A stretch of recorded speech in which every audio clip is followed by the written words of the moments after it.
마태복음 21장. 예수님과 제자들이 예루살렘에 가까이 오시다가 올리브산 기슭에 있는 벳바게라는 곳에 이르렀습니다. 예수님께서는 거기서 2명의 제자들을 마을로 보내셨습니다. 예수님께서 말씀하셨습니다. 너희는 맞은편 마을로 들어가거라. 그러면 당나귀 한 마리가 새끼와 함께 묶여 있는 것을 발견할 것이다.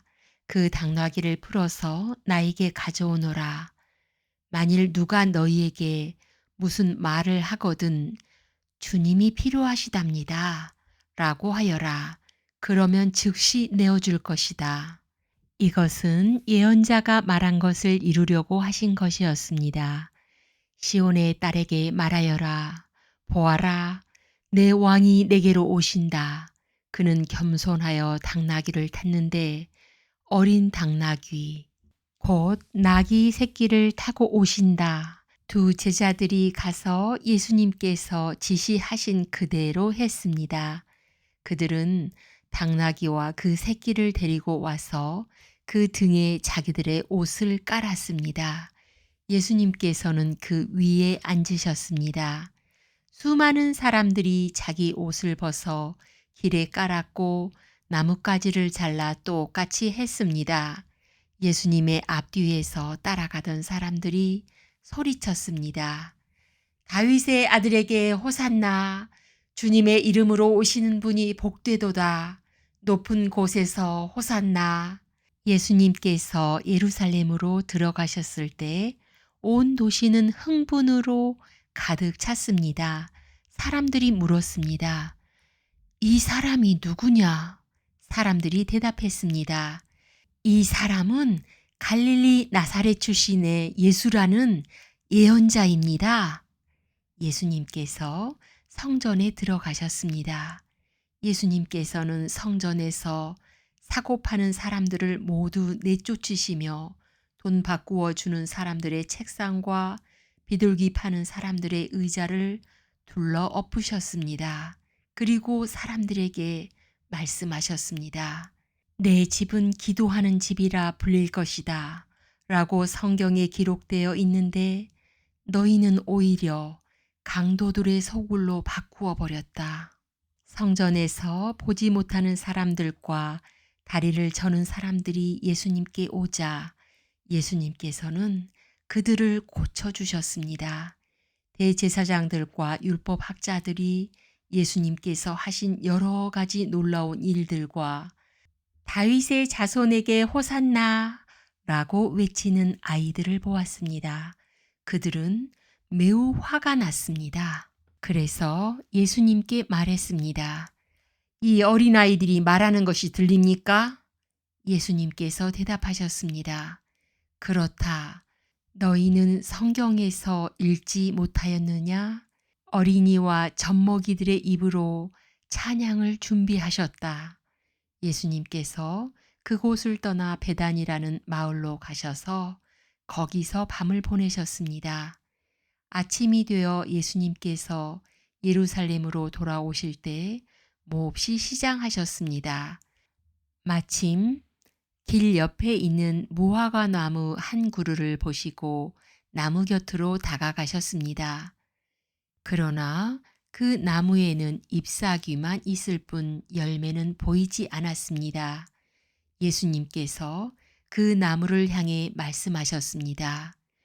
다시는 내가 열매를 맺지 못할 것이다. 그러자 즉시 나무가 말라버렸습니다. 이것을 본 제자들이 놀라서 물었습니다. 어떻게 무화과 나무가 그렇게 빨리 말라버렸습니까? 예수님께서 제자들에게 대답하셨습니다. 내가 너희에게 진정으로 말한다.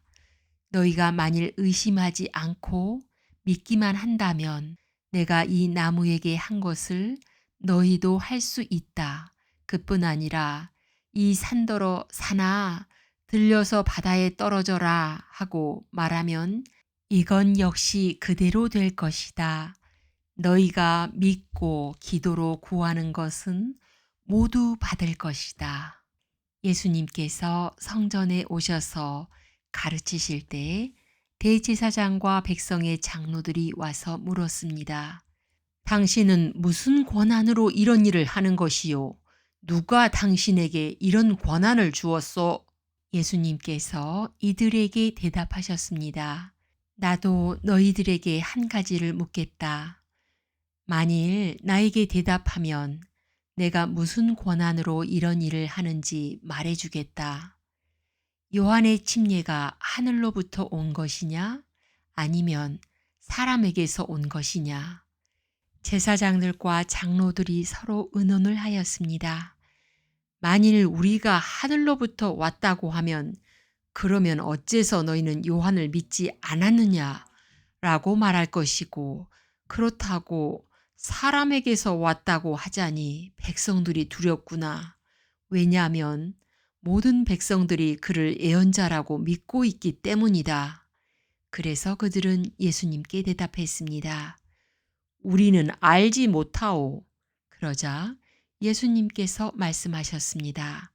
그러면 나도 너희에게 내가 어떤 권한으로 이런 일들을 하는지 말하지 않겠다. 너희는 어떻게 생각하느냐? 어떤 사람에게 두 아들이 있었다. 그가 첫째 아들에게 가서 말했다. 아들아, 오늘은 포도밭에 가서 일해라. 그 아들은 싫습니다. 라고 대답했다. 그러나 나중에 마음을 바꾸고 포도밭으로 갔다. 이번에는 둘째 아들에게 가서 아까와 똑같이 말했다. 둘째 아들은 대답했다. 예, 그렇게 하겠습니다. 그러나 실제로는 가지 않았다. 두 아들 가운데서 누가 아버지의 뜻대로 행했느냐? 그들이 대답했습니다. 첫째 아들입니다. 예수님께서 그들에게 말씀하셨습니다. 내가 너희에게 진정으로 말한다. 세리와 창녀들이 너희보다 먼저 하나님의 나라에 들어갈 것이다. 요한이 올바른 길로 너희에게 왔으나 너희는 그를 믿지 않았다. 그러나 세리와 창녀들은 그를 믿었다. 너희는 이것을 보고도 여전히 회개하지 않고 그를 믿지 않았다. 다른 비유도 잘 들어보아라. 어떤 밭 주인이 있었다.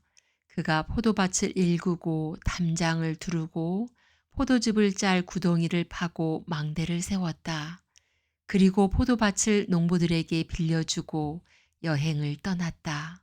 추수할 때가 다가오자 주인은 농부들에게 종을 보내어 자기 몫의 수확을 받아오게 했다. 그러나 농부들은 그 종들을 잡아서 하나는 때리고 하나는 죽이고 또 하나는 돌로 쳐 죽였다. 그 주인은 처음보다 더 많은 종들을 그들에게 보냈다. 그러나 농부들은 그 종들에게 똑같은 짓을 했다. 결국 주인은 자기 아들을 농부들에게 보냈다. 그는 농부들이 내 아들은 존중할 것이다 라고 생각했다. 그러나 농부들은 아들을 보며 서로 말했다. 이 아들은 상속자니 이 사람을 죽이고 유산을 가로채자. 농부들은 그 아들을 잡아 포도밭 밖으로 끌고 가서 죽였다. 그렇다면 포도밭 주인이 왔을 때 이 농부들을 어떻게 하겠느냐? 그들이 예수님께 대답했습니다. 그 못된 농부들을 죽일 것입니다. 그리고 그 포도밭은 제때에 수확한 것을 바칠 수 있는 다른 농부들에게 빌려줄 것입니다. 예수님께서 그들에게 말씀하셨습니다. 성경에서 이 말씀을 읽지 못하였느냐? 건축자가 버린 돌이 모퉁이의 머릿돌이 되었다. 이것은 주님께서 하신 일이니 우리 눈에 놀라운 일이다. 그러므로 내가 너희에게 말한다. 하나님께서는 하나님의 나라를 너희에게서 빼앗아 열매를 맺는 민족에게 주실 것이다. 이 돌 위에 떨어진 사람은 깨어질 것이며 또한 이 돌이 사람 위에 떨어지면 그는 산산조각이 날 것이다. 대제사장들과 바리새파 사람들은 예수님의 이 비유를 듣고 자신들을 두고 하시는 말씀이란 것을 알았습니다. 그들은 예수님을 체포하고 싶었지만 사람들이 두려웠습니다. 왜냐하면 사람들은 예수님을 예언자로 생각하고 있었기 때문입니다. 아멘.